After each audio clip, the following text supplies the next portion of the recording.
กล้าคิดก็ต้องกล้าทำอย่ากลัวถ้าทำความดีเป็นศึกษาปัญหาให้ทันท่วงทีเมืองไทยจะพัฒนากว่านี้รายการดีๆคดีโลกคดีธรรมขอรำพัน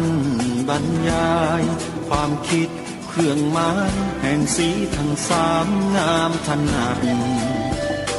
ขาวคือบริสุทธิ์สีสวัสดิ์หมายพระไตรรัตน์และธรรมะคุ้มจิตไทยแดงคือโลหิตเราใสซึ่งยอมสละได้เพื่อรักษาชาติศาสนาน้ำเงินคือสีโสภาอันจอมประชาถ้าโปรดเป็นของส่วนองค์จับริ้วเข้าเป็นไตรรงค์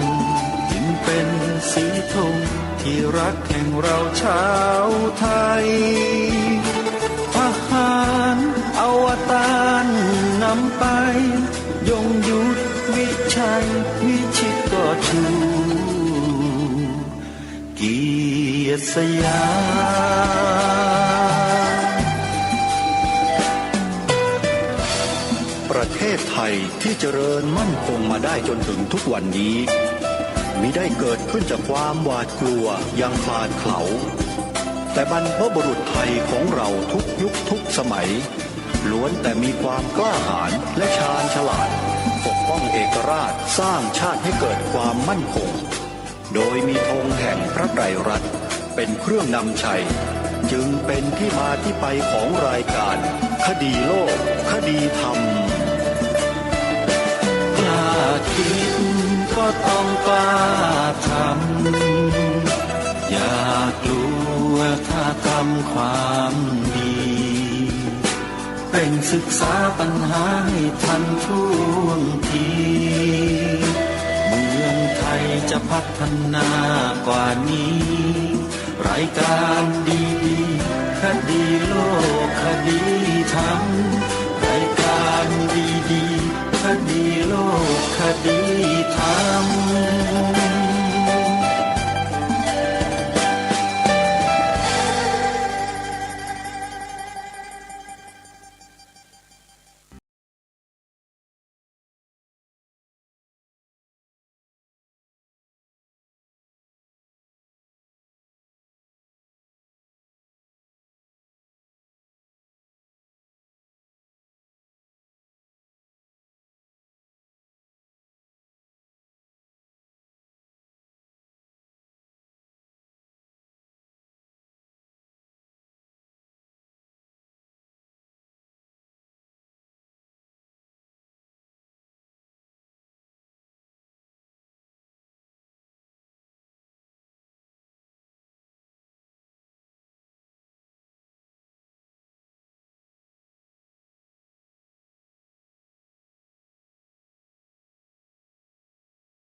วันนี้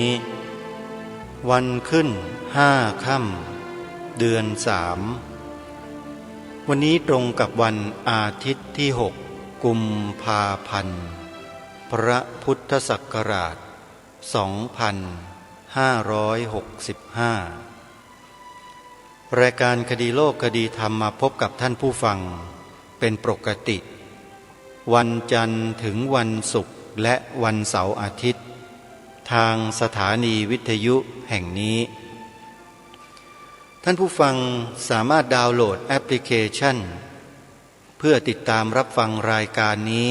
ได้เป็นประจำทุกวันพร้อมกับสถานีต่างๆที่เปิดธรรมะออกอากาศตลอด24 ชั่วโมงให้ทุกท่านเลือกรับฟังได้อย่างอิสระมีจำนวนถึง 36สถานีซึ่งล้วนแล้วแต่เป็นสถานีวิทยุธรรมะทั้งสิ้นแอปพลิเคชันมีอยู่2ชื่อที่ท่านสามารถดาวน์โหลดฟังได้ชื่อเดิมกับชื่อใหม่ชื่อเดิมก็คือสมาพันธ์วิทยุพระพุทธศาสนาอาเซียนชื่อใหม่ก็คือวิทยุพุทธศาสนาทั่วไทย2แอปนี้สามารถฟังรายการคดีโลกคดีธรรมได้เรียนเชิญศรัทธาสาธุชนดาวน์โหลด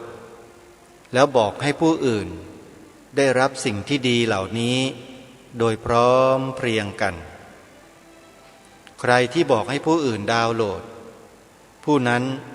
ได้บุญโดยไม่ต้องลงทุนอะไรเลยนี่คือการได้บุญแบบง่าย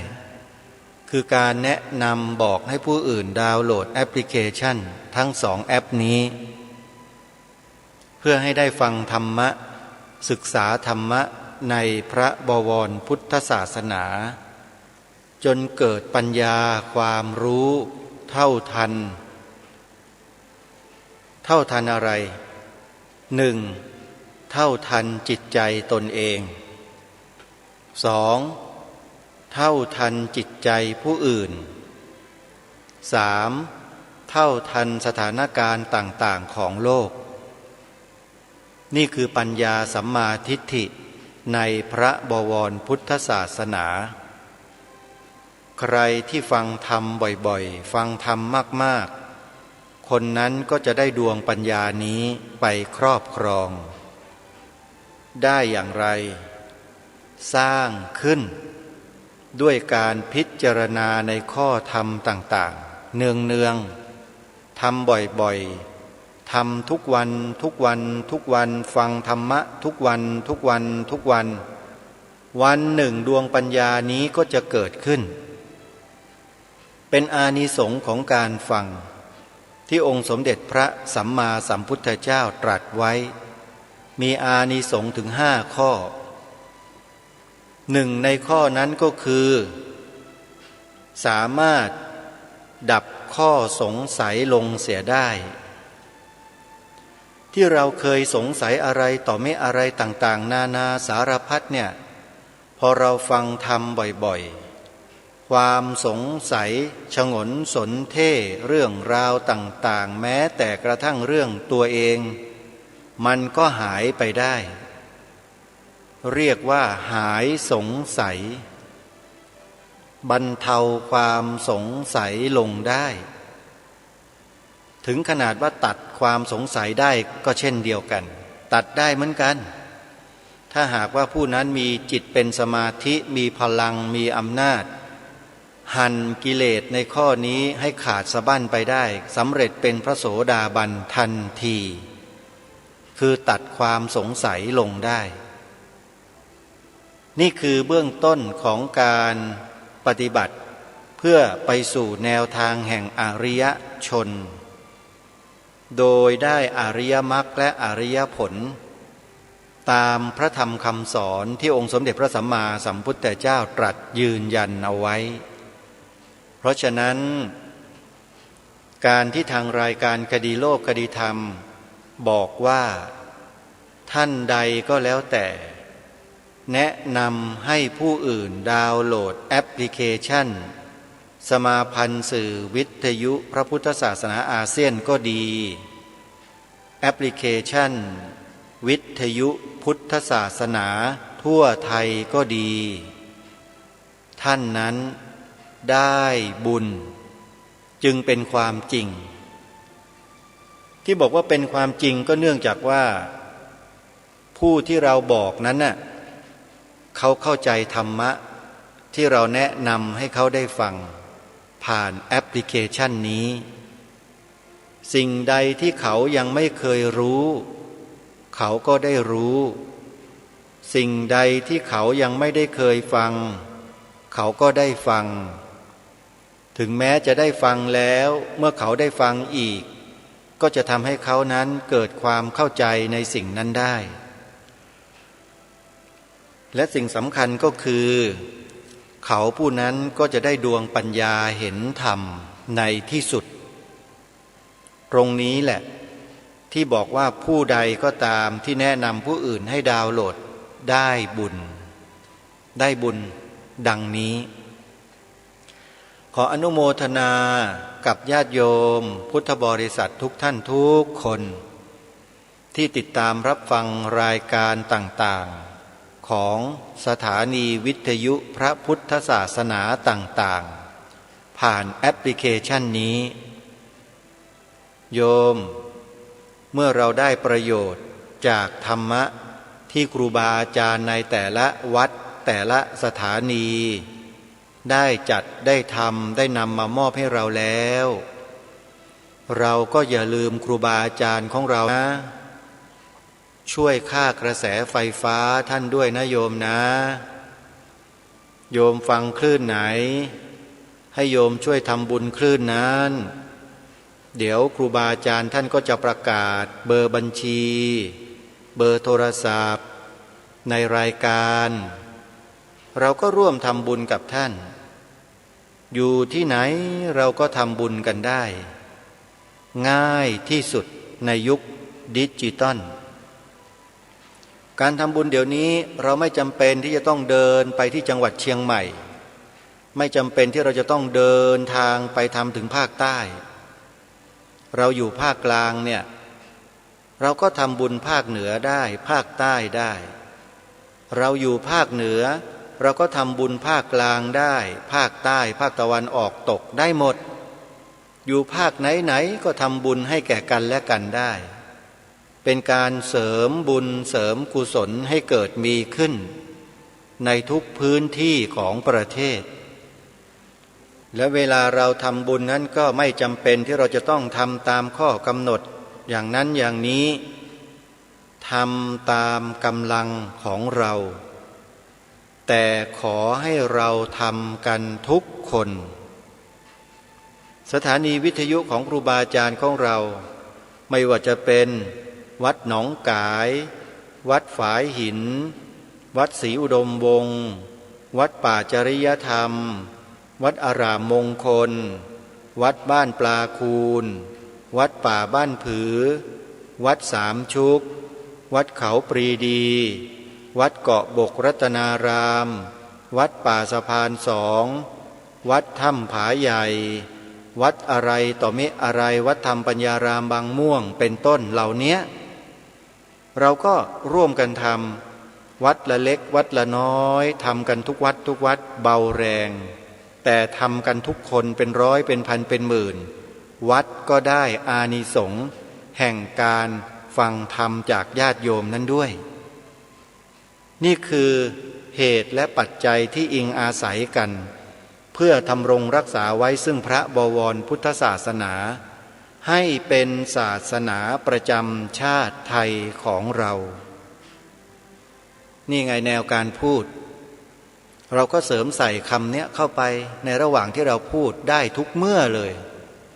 ถ้าหากเราจะพูดก็มีแนวให้เราพูดได้อาจจะตั้งเป็นประเด็นคำถามก็ได้ว่าญาติโยมอาตมาภาพพระอาจารย์สรายุทธสาธุเรดิโอนะโยมอาตมากำลังจัดรายการสดอยู่กับวัดพิโสภารามตำบลแก้งเคราะห์อำเภอเขมราชจังหวัดอุบลราชธานีร่วมกับครูบาอาจารย์อีกหลายๆรูปอาตมาภาพมีคำถามญาติโยมว่า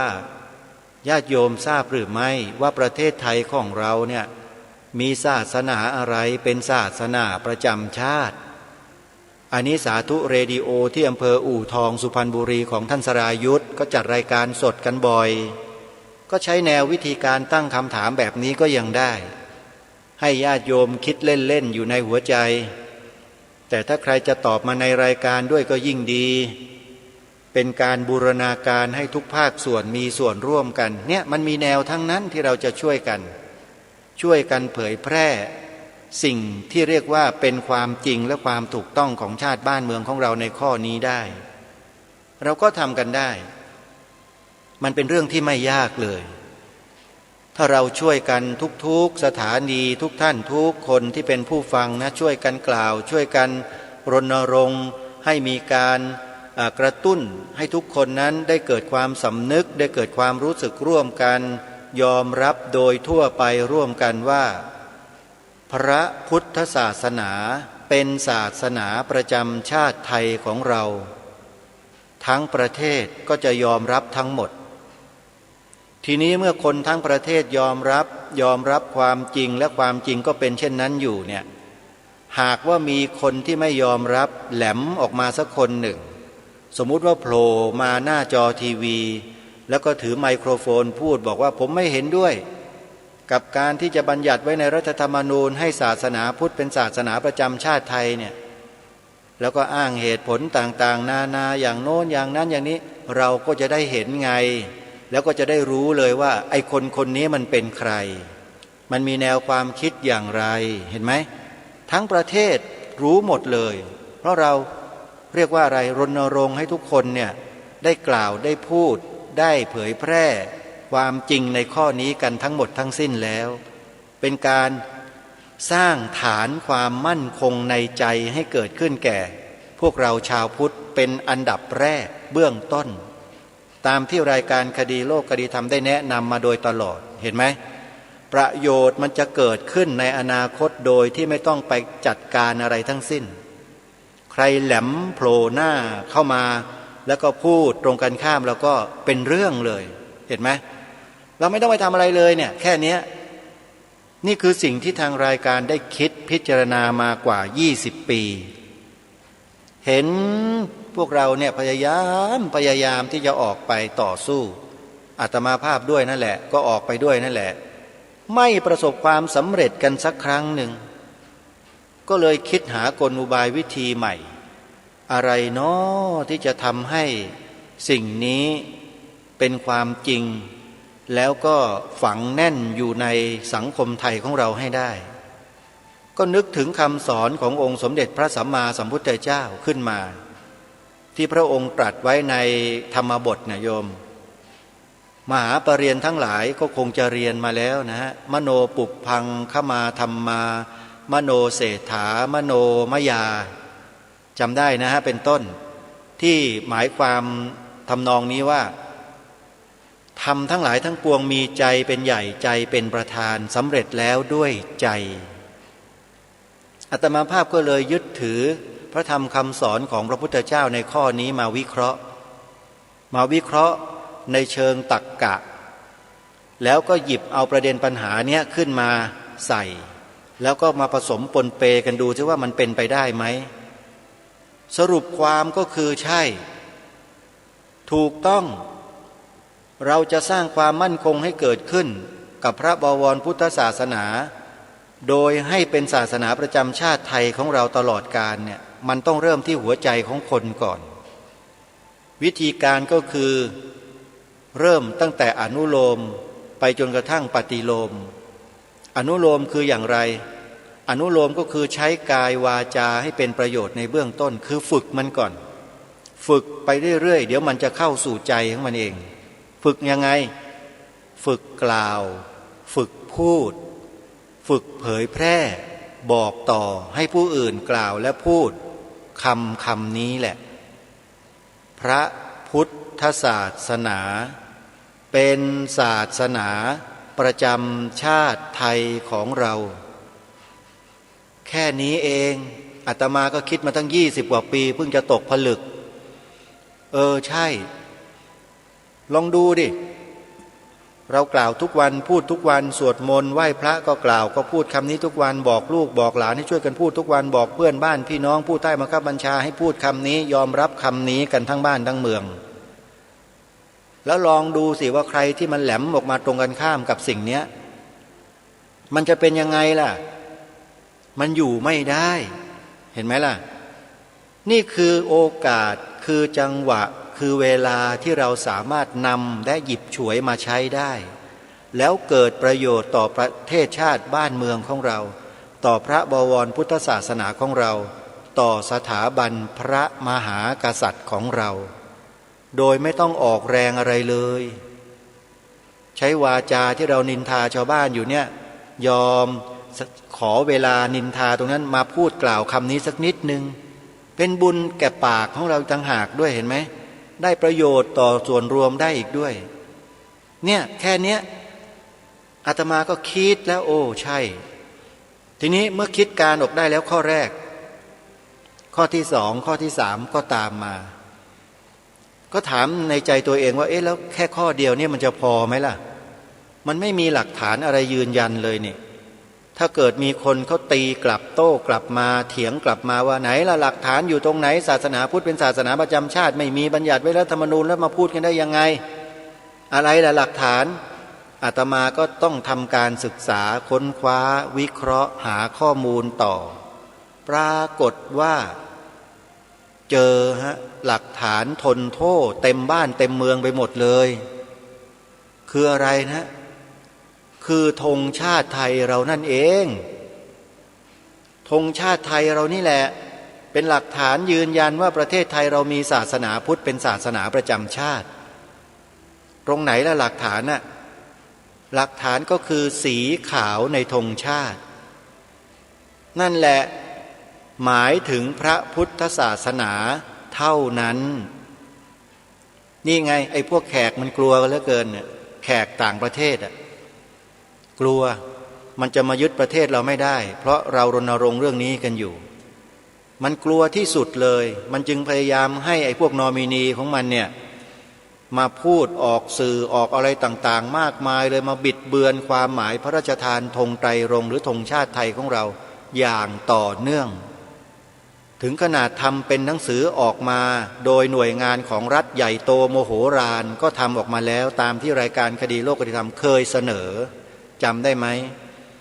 หนังสือคู่มือธงไตรรงค์ธรรมรงค์ไทยนั่นแหละอยู่ในนั้นแหละหลักฐานอยู่ในนั้นบิดเบือนความหมายพระราชทานธงไตรรงค์ชัดๆมันกล้านะคนพวกนี้มันกล้าฝากหม่อมหลวงกาญจพงศ์วรวุฒิหรือหม่อมช้างไปแล้วเดี๋ยวหม่อมช้างจัดให้เรื่องนี้ไม่ต้องกลัวหลักฐานมีพร้อมหมดนี่คือสิ่งที่สองที่จะรณรงค์ให้พวกเรานั้นต้องทำให้ได้ข้อที่สองอัญเชิญบทพระราชนิพนธ์ความหมายธงไตรรงค์มาท่องจำกันให้ได้ท่องได้ไหมโยมเป็นลูกหลานเป็นคนไทยถ้าท่องไม่ได้ลาออกจากความเป็นไทยไปเลยบอกกับตัวเองอาตมาไม่ได้บอกโยมนะอาตมาบอกกับตัวเองเนี่ยถ้ากูท่องไม่ได้กูจะไม่ขอเป็นคนไทยต่อไปนี่กล้าท้าตัวเองแบบนี้เลยก็เลยอัญเชิญมาแล้วก็มานั่งท่องแค่ชั่วโมงเดียวได้อะเอาจริงๆนะชั่วโมงเดียวก็จบแล้วขอร่ำรำบรรยายความคิดเครื่องหมายแห่งสีทั้งสามงามถนัดขาวคือบริสุทธิ์สีสวัสดิ์หมายพระไตรรัตน์และธรรมะคุ้มจิตไทยแดงคือโลหิตเราไซซึ่งยอมสละได้เพื่อรักษาชาติศาสนาน้ำเงินคือสีโสภาอันจอมประชาทัพโปรดเป็นของส่วนองค์จากริ้วก็เป็นไตรรงค์จึงเป็นสีธงชรักแห่งเราชาวไทยทหารอวตารนำไปยงยุทธวิชัยวิชิตจุกชูเกียรติสยามมันท่องได้เหมือนปาฏิโมกข์เลยความสั้นๆไม่ยาวแค่เนี้ยเชื่อว่าเราทำกันได้แต่มันมีข้อแม้ว่าบางท่านบางคนความจำไม่ดีไม่มีปัญหาเนี่ยฮะก็ลดลงมาเหลือแค่ท่อนเดียวท่องจำในส่วนของสีขาวให้ได้ให้สนิทใจเลยนะท่องเอาไว้บอกลูกๆหลานๆเราท่องให้ได้บอกว่าขาวคือบริสุทธิ์สีสวัสดิ์หมายพระไตรรัตน์และธรรมะคุ้มจิตไทยถ้าลูกๆหลานๆมันถามว่าคืออะไรเราก็บอกเขาเลยว่าคือสีขาวในธงชาติแล้วก็ชี้ให้หลานลูกๆและหลานดูธงชาตินะลูกสีขาวนะที่มีสองแถบอะแถบบนกับแถบล่างเห็นไหมนั่นแหละลูกจำไว้หมายถึงพระพุทธศาสนาเท่านั้นพูดไปเลยแล้วถ้ามีใครมาโต้แย้งมาเถียงมาดำเนินการอะไรกับพวกท่านคุณทั้งหลายโยมทั้งหลายโทรศัพท์อาตมามีช่วยโทรมาบอกหน่อยขอความกรุณาโทรมาบอกแต่จะโทรมาบอกเฉยๆโดยไม่มีข้อมูลไม่ได้นะ ต้องระบุคนคนนั้นด้วยว่าชื่อนามสกุลอะไรมีตำแหน่งแห่งที่ทำอะไรอยู่ที่ไหนบ้านอยู่ที่ไหนอะไรยังไงต้องมีข้อมูลบอกด้วยไม่เช่นนั้นมันทำอะไรไม่ได้บอกเฉยๆต้องรู้จักชื่อนามสกุลคนนั้นอยู่ที่ไหนภูมิลำเนาที่ไหนยังไงตระกูลอะไรเป็นตระกูลโงดินถึกหรือโงดินเดียมหรือเปล่าอะไรอย่างเนี้ยต้องบอกให้ครบแล้วโทรมา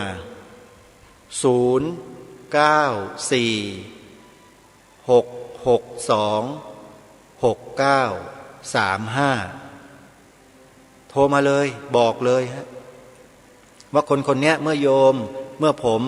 ได้พูดคำนี้ออกไมโครโฟนไปแล้วก็มาพูดอย่างนั้นอย่างนี้กับผมเป็นกำนันตำบลนั้นเป็นผู้ใหญ่บ้านหมู่บ้านนั้นตำบลอำเภอจังหวัดนั้นชื่อนี้นามสกุลนี้บอกมาเดี๋ยวจัดให้ไม่ต้องกลัวนี่มันบ้านเกิดเมืองนอนของเราเนี่ยใครมันจะมาทำอะไรบ้านเมืองเรายอมได้ที่ไหนเล่าอย่าไปยอมความถูกต้องก็คือความถูกต้องของบ้านนี้เมืองนี้ก็ต้องช่วยกันปกป้องคุ้มครองและรักษาไว้สีขาวบนผืนธงไตรรงค์ธงชาติไทยเราอย่าให้ใครหน้าไหนคิดมาเปลี่ยนทำยังไงล่ะไม่ให้ใครเปลี่ยนเราก็ต้องช่วยกันรณรงค์ท่องจำให้ได้บอกความหมายกันให้ชัดๆให้ได้อย่าไปอุ้มอ้ำอิบอิบอุบอุบกันอยู่กลัวกันเหลือเกินไม่พูดกันตรงๆเนี่ยพวกทหารเนี่ยขี้ขลาดกันเหลือเกินไม่กล้าพูดเป็นทหารกันได้ยังไงอ่ะจริงไม่จริงลองพูดสิสีขาวในธงชาติไทยหมายถึงพระพุทธศาสนาเท่านั้นเนี่ยพูดแบบรายการคดีโลกคดีธรรมเนี่ยกล้าไหมผู้นำแม่ทัพในกองทั้งหลายอันนี้ไม่ได้ดูถูกท่านนะมันเป็นสิ่งที่เราต้องช่วยกันรักษาปกป้องที่พูดเนี่ยท่านไม่ได้ตำหนิท่านเลยนะแต่เราไม่กล้าที่จะพูดความจริงกันเองจริงไม่จริงล่ะอาตมาเจอมาเยอะแล้วนะพวกเนี้ยเป็นทหารใช่เปล่าเสียเกียรติหมดเลยไม่รักษาความถูกต้องของประเทศชาติบ้านเมืองตัวเองเอาไว้ได้มัวแต่ไปกลัวใครอยู่ก็ไม่รู้ไม่ต้องกลัวท่านประเทศนี้เป็นเอกราชท่านจะไปกลัวใครล่ะฮะเราไม่ได้เป็นขี้ข้าเป็นทาสใครซะหน่อยจริงไหมท่านผู้ฟังว่าจริงไหมถ้าไม่พูดแบบนี้เราจะมีความรู้สึกรู้สาอะไรกันไหมล่ะถามหน่อยสินะถ้าพูดแบบครูบาอาจารย์หรือพูดแบบคนอื่นนิ่มๆธรรมะสอนยุบหนอพองหนอพุทโธพุทโธมีใครฟังไหมไม่มีใครก็ฟังหรอกพูดความจริงแล้วก็ทำให้ได้จริงๆนี่มันต้องแบบนี้แล้วก็ชวนพวกเราได้ช่วยกันทำด้วยอย่ากลัวท่านอย่ากลัวอย่าอายทำความดีแล้วอายแล้วกลัวกันเนี่ยมันหมดท่าเลยนะเป็นพระก็หมดสภาพเลยแหละไม่เอาแล้วอาตมาภาพไม่เห็นด้วยเลยกับการที่เราจะมานั่งตัวสั่นกันอยู่ปากกล้าขาสั่นกันเนี่ยหมดสมัยแล้วต้องช่วยกันเท่านั้นนะฮะนี่คือข้อที่สองที่ฝากพวกเราได้ช่วยกันเพราะมันจะเป็นหลักฐานยืนยันให้กับข้อที่หนึ่งด้วยที่เราได้กล่าวไปที่บอกว่าพระพุทธศาสนาเป็นศาสนาประจำชาติไทยของเรานะข้อที่สองนี่แหละจะเป็นหลักฐานยืนยันชัดเจนเปลี่ยนแปลงไม่ได้ข้อสุดท้ายทีนี้เราต้องทำให้ตัวเราเองเนี่ยเป็นพุทธมามกะให้สมบูรณ์แบบเต็มตัวทำยังไงขึ้นทะเบียนเขียนใบสมัครปฏิญาณตนเป็นพุทธมามกะตลอดชีวิตตามรอยเบื้องพระยุคลบาททำไมต้องใช้คำว่าตามรอยเบื้องพระยุคลบาทก็เพราะองค์พระมหากษัตริย์เราทุกพระองค์ทรงเป็นพุทธมามกะเราก็ทำตามรอยเบื้องพระยุคลบาทพระองค์ท่านคือเป็นพุทธมามกะเหมือนพระองค์ไงแล้วพระองค์ทรงมีตัวอักษรบัญญัติจารึกบันทึกไว้ชัดเจนพระมหากษัตริย์ทรงเป็นพุทธมามกะเห็นไหมในกฎหมายรัฐธรรมนูญไปดูดิใครไม่เคยอ่านไม่เคยดูมาตรานี้ไปดูซะในกฎมนเทียนบานก็มีนะเพราะฉะนั้นคำว่าตามรอยเบื้องพระยุคลบาทในกรณีนี้ประเด็นนี้จึงสามารถนำมาใช้ได้ถูกต้องโดยประการทั้งปวง และไม่ระคายเคืองเบื้องพระยุคลบาทด้วยประการทั้งปวงเพราะอะไรเพราะเราจงรักภักดีแด่พระองค์ท่านจึงทำตามพระองค์ท่านคือเป็นพุทธมามกะเพราะฉะนั้นข้อที่3เนี่ยก็มีความจำเป็นในขั้นสุดท้ายที่เราจะเอาชีวิตเราฝังไว้ในพระรัตนตรัยนี้เท่านั้นนี่คือ3ข้อที่ทางรายการคดีโลกคดีธรรมรณรงค์มาโดยตลอดแล้วก็ขอย้ำอีกประการหนึ่งก็คือว่าการเขียนใบสมัครหลายคนไม่รู้จะเอาใบสมัครที่ไหนอะดาวน์โหลดในเว็บไซต์โยมยุคนี้มันยุคอะไรแล้วโยมเอ้ยโยมตามกันให้ทันหน่อยเด้อโยมอย่ามัวแต่นั่งตะบันหมากเคี้ยวกันอยู่อย่างเดียวศึกษาสิ่งเหล่านี้กันบ้างเด้อโลกมันเปลี่ยนแปลงไปแล้วเด้อโยมเด้อจะมานั่งอยู่ซื่อๆนี่มันบ่ได้หยังดอกโยมนะมีลูกก็ถามลูกมีหลานก็ถามหลานไม่รู้ยังไงก็ไปร้านถ่ายเอกสารนั่นแหละจดชื่อไว้แล้วไปบอกเขาให้เปิดเว็บไซต์นี้หน่อย www.vbcs-66.com เอ้าโยมงงเข้าไปใหญ่เลยพระอาจารย์พูดอะไรเนี่ยข่อยบ่ฮู้เรื่องพูดมัน2ภาษาเลยทั้งเหนือทั้งอีสานเข้าด้วยกันเนาะไม่รู้เรื่องมันเป็นชื่อของเว็บไซต์โยมสมัยนี้ถ้าไม่พูดเดี๋ยวนี้คำว่าเว็บไซต์นี่เขาไม่เล่นกันแล้วมันเก่าแล้วโยมนู่นนะเขาไปติ๊กต็อกไปอะไรกันหมดแล้วไปไกลกันเยอะทวิตเตอร์อะไรต่างๆนะอาตมาเองก็ยังไม่ทันเลยไปแค่ Facebook กับ LINE นี่ก็เว็บไซต์นี่ก็พอแล้วเราไม่ต้องไปเยอะแยะอะไรมากมายขนาดนั้นนะเว็บไซต์ www.vbcs-66.com ขีดตรงกลางเนี่ยหรือเครื่องหมายลบก็ได้ญาติโยมบางทีไม่เข้าใจว่าขีดอะไรเครื่องหมายลบมาโยม vbcs-66.com เอาให้เข้าใจกันให้ได้เว็บไซต์นี้แหละมีใบสมัครของสภาพุทธบริษัทอยู่ในนั้นดาวน์โหลดออกมาแล้วก็คัดลอกถ่ายเอกสารเพิ่มเติมแจกแล้วให้พี่น้องชาวพุทธเราเนี่ยกรอกรายละเอียดลงไปให้ถูกต้องให้หมดทุกช่องเลยแล้วก็ลงชื่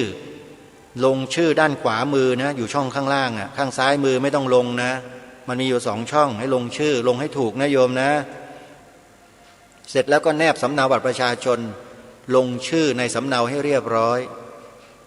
ติดรูปถ่ายที่ใบสมัครขนาด2 นิ้ว1ใบติดเอาไว้เลยแล้วเก็บใส่ซองไว้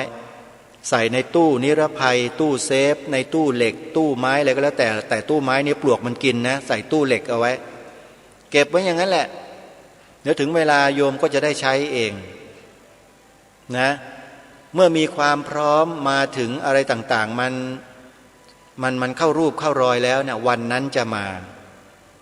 วันที่จะเดินไปหาญาติโยมถึงในหมู่บ้านตำบลของโยมจะเกิดขึ้นจริงๆขอให้เราเตรียมไว้เลยนะยังไม่ต้องส่งไปไหนเตรียมไว้อันเนี้ยฝากครูบาอาจารย์เราทุกท่านทุกรูปทุกนามด้วยนะครับว่ามันเป็นเรื่องของความมั่นคงในระยะยาวของพระพุทธศาสนาในเมืองไทยของเราท่านอาจจะมองว่าเป็นเรื่องตลกท่านอาจจะมองว่าเป็นเรื่องที่คนไม่มีความรู้ธรรมท่านอาจจะมองอย่างนี้ไม่เป็นไรครับเชิญครับมองได้เลยนะไม่เป็นไรความจริงก็คือความจริงแล้วสิ่งเนี้ยมันทนมันท้าต่อการพิสูจน์ไม่เชื่อลองดูทำไว้นะใครสามารถทำได้ทำเลยขึ้นทะเบียนเขียนใบสมัครปฏิญาณตนเป็นพุทธมามกะตลอดชีวิตตามรอยเบื้องพระยุคลบาทดาวน์โหลดใบสมัครที่เว็บไซต์ของสภาพุทธบริษัทภาคประชาสังคมจิตอาสาหรือ www.vbcs-66.com Voluntary Buddhist Council of Civil Society นี่คือองค์กรที่อาตมาภาพเป็นผู้ก่อตั้งขึ้นเพื่อให้ชาวพุทธขึ้นทะเบียนเป็นพุทธมามกะเท่านั้นไม่มีนัยยะแอบแฝงโดยประการทั้งปวงในเว็บไซต์จะมีบอกถึงเหตุผลและความจำเป็นในการจัดตั้งสภาพุทธมีวัตถุประสงค์3ข้อชัดเจนเท่านั้นไม่มีอย่างอื่นนะแล้วอนาคตต่อไปอาจจะตั้งเป็นมูลนิธิถ้าหากว่าญาติโยมพร้อมที่จะมาเป็นกรรมการดูแลตรงนี้ขอฝากไว้เลยอนาคตข้างหน้าเกิดขึ้นแน่นอนนะมูลนิธินี้จะทำอะไรอย่างไรนั้นก็ต้องไปเขียนไปจดบันทึกเป็นตราสารกับทางราชการให้ชัดเจนซึ่งก็ต้องอาศัยฝ่ายกฎหมายหลายๆท่านหลายๆคนช่วยกันแล้วเราก็จะทำงานใหญ่ของเราต่อไปในอนาคตข้างหน้านี่แหละคือวิธีการของคนที่ไม่มีความรู้อย่างกระผมและอาตมาภาพทำแบบไม่มีความรู้โยมส่วนจะเชื่อถือได้ไม่ได้ดูที่ผลงานดูไปในอนาคตนะโบราณเขาบอกว่าระยะทางพิสูจน์ม้าการเวลาพิสูจน์คนอย่าเพิ่งด่วนตัดสินใจอะไรกันเดี๋ยวนี้นะโยมนะบอกไว้ก่อนนะเดี๋ยวจะหาว่ารายการคดีโลกคดีธรรมไม่บอกนี่คือพันธกิจ3ข้อสำหรับคนไทยทั้งประเทศที่สามารถทำได้ทันทีโดยไม่ต้องไปถามใครไม่ต้องไปศึกษาที่ไหนไม่ต้องไปค้นคว้าหาข้อมูลไปทำวิจัยบ้าบออะไรไม่ต้องทั้งนั้นของมีอยู่แล้วในบ้านเมืองแค่หยิบขึ้นมาโชว์แค่นั้นเองมีเพชรดีเนี่ยหยิบมาโชว์ให้เขาเห็นเฮ้ยนี่เห็นไหมนี่บ้านฉันเมืองฉันเป็นแบบนี้เนี่ยสวยงามไหมแข็งแกร่งแค่ไหนดูนี่พระพุทธศาสนาเป็นศาสนาประจำชาติไทยของเราเห็นไหมง่ายไหมโยมไม่เห็นยากเลยแต่ทำไมถึงไม่ทำอันนี้มันปัญหาของญาติโยมนะของท่านทั้งหลายเองนะช่วยไม่ได้นะไปแก้ตัวเองไปแก้ไขตัวเองรายการนี้ไม่ได้มีหน้าที่จะต้องไปแก้ท่านนะให้ทุกคนคิดกันเองไปแก้ไขจิตใจตัวเองว่ามันติดอะไรกันอยู่มันติดเชื้อในกระแสจิตจากที่อื่นมาหรือเปล่าจึงมาต่อต้านจึงไม่เห็นด้วยกับการกระทำ3ข้อนี้ต้องไปพิสูจน์ทราบตัวเองเอาเองนะอย่าให้ทางรายการได้ไปพิสูจน์แล้วเดี๋ยวมันจะหนักนะจะบอกให้ไปเจอเข้าแล้วเนี่ยมันยาวนะท่านสาธุชนผู้ฟังทุกท่านวันนี้มาในเรื่องของหน้าที่ของชาวพุทธในประเทศไทย3ข้อตั้งแต่ต้นมาจนถึงช่วงเวลาช่วงท้ายตรงนี้ก็เลยอยากจะนำข้อมูลจากเอกสารหนังสือซึ่งมีคนได้นำมาเผยแพร่เป็นการอัญเชิญพระราชดำรัสของพระบาทสมเด็จพระมงกุฎเกล้าเจ้าอยู่หัวรัชกาลที่6ที่มีปรากฏอยู่ในพระราชนิพนธ์ของพระองค์ท่านเนี่ยมาเผยแพร่โดยนำเอาความบางตอนมาเผยแพร่แล้วใช้ชื่อของหนังสือว่าสารคดีพิเศษวาทะพระมงกุฎโดยส.วัฒนเศรษฐ์อันนี้เป็นนามปากกาของผู้เขียนนะฮะเพื่อไม่เป็นการเสียเวลาขอนำบทความนี้มาอ่านให้ฟังกันแล้วกันวาทะพระมงกุฎแล้วก็มีหัวข้อเขียนไว้บอกว่าการแสดงตนเป็นชาวพุทธสอดรับกันพอดีเลยนะในบทความของหนังสือนี้เขียนบอกว่าการที่จะแสดงตนเป็นผู้ถือพระพุทธศาสนาไม่จำเป็นที่จะต้องเรียนรู้พระธรรมทั้งหมดแล้วจึงแสดงถึงแม้ศาสนาอื่นๆก็เหมือนกันไม่ผิดอะไรกัน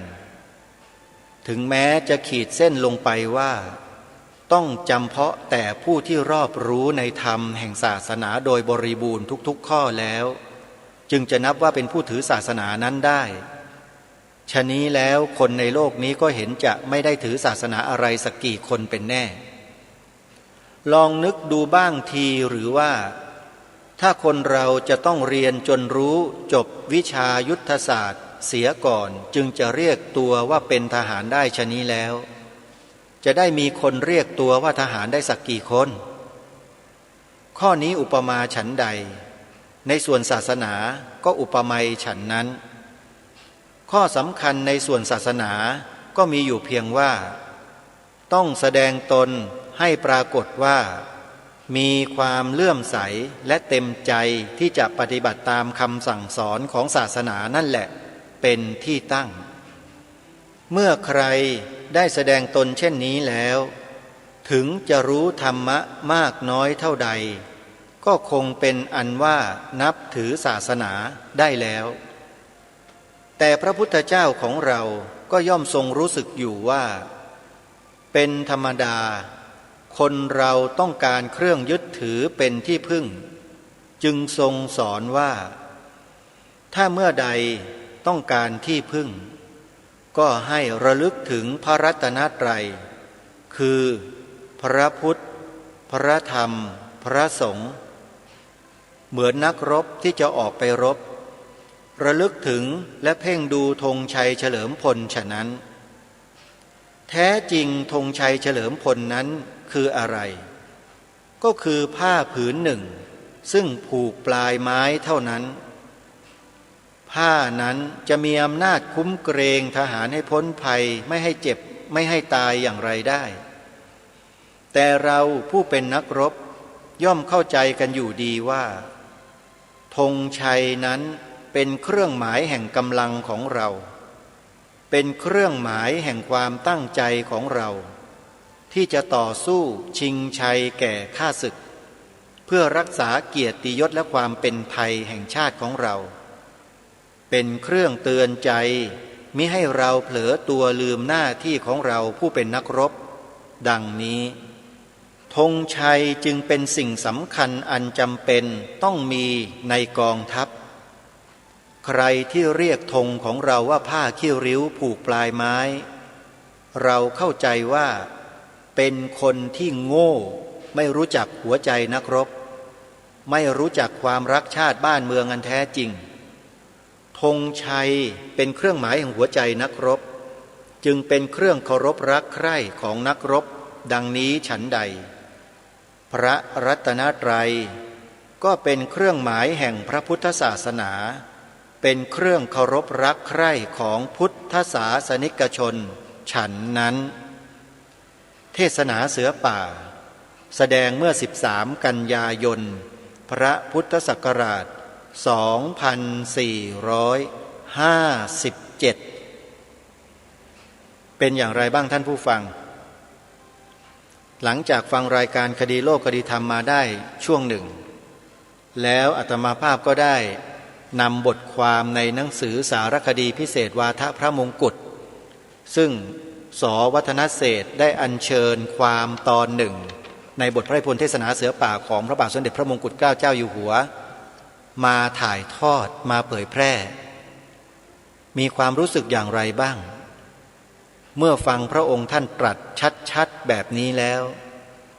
ทุกคนยังคิดว่ารายการคดีโลกคดีธรรมรายการนี้เป็นอย่างนั้นเป็นอย่างนี้อยู่ไหมโยมเปล่าเลยใช่ไหมดีแล้วล่ะจิตโยมนั้นเป็นกุศลพร้อมที่จะพัฒนาขึ้นมาให้สูงส่งขึ้นไปเรื่อยๆได้ถือว่าญาติโยมนั้นหรือท่านผู้ฟังนั้นมีปัญญาสัมมาทิฏฐิพร้อมที่จะรับพระธรรมขององค์สมเด็จพระบรมศาสดาสัมมาสัมพุทธเจ้าแล้วการที่ทางรายการมารณรงค์ให้ทำ3 ข้อนี้มีเหตุมีผลมีปัจจัยให้ทุกท่านสามารถพิสูจน์ทราบได้ทั้งในอดีตทั้งปัจจุบันและอนาคตทำการศึกษาวิเคราะห์วิจัยและตั้งข้อสันนิษฐานได้เลยอาตมาภาพมั่นใจว่าไม่ผิดพลาดแน่นอน สิ่งที่พากันทำตรงนี้ ปัญหามันอยู่แค่เราท่านทั้งหลายไม่ทำกันเท่านั้นแหละนี่แหละคือปัญหานะฮะที่มันเป็นปัญหามันอยู่ที่ตัวพวกเราไม่ได้อยู่ที่ใครเลยอันนี้ขอฝากเป็นข้อคิดในรายการวันนี้ช่วงท้ายรายการขอประชาสัมพันธ์งานบุญให้กับสาธุชนญาติโยมทุกท่านมีส่วนร่วมบุญที่หนึ่งงานปฏิบัติธรรมประจำปีของวัดป่าจริยธรรมซึ่งกำลังปฏิบัติเข้มข้นอยู่ในขณะนี้อยู่ที่วัดป่าจริยธรรมตำบลนาดอกคำอำเภอนาด้วงจังหวัดเลยวัดนี้กำลังสร้างมหาอุโบสถหลังใหญ่เพื่อไว้เป็นสถานที่อบรมธรรมปฏิบัติธรรมแก่ผู้ที่สนใจทั่วไปใครจะร่วมสมทบเป็นกองทุนสนับสนุนการปฏิบัติธรรมสร้างอุโบสถของวัดป่าจริยธรรมนะโยมนะโทรศัพท์ไปได้ที่083275700และในงานปฏิบัติธรรมประจำปีเช่นเดียวกันแต่ว่าอยู่ที่วัดไตรสิกขาทรามลตารามตำบลแพทย์อำเภอคำตากล้าจังหวัดสกลนคร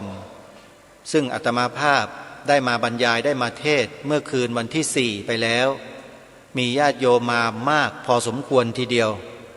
ถือว่าเป็นเวทีหรือเป็นธรรมาสน์ที่ใหญ่มากในประเทศไทยทีเดียวแหละนะฮะก็ถือโอกาสนี้ประชาสัมพันธ์บอกญาติโยมว่ามีส่วนร่วมกันนะโยมนะ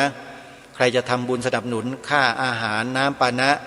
ที่วัดไตรสิกขาก็โทรศัพท์ไปสอบถามท่านพระครูดมวรานุวัตรผู้จัดการได้เลยที่หมายเลขโทรศัพท์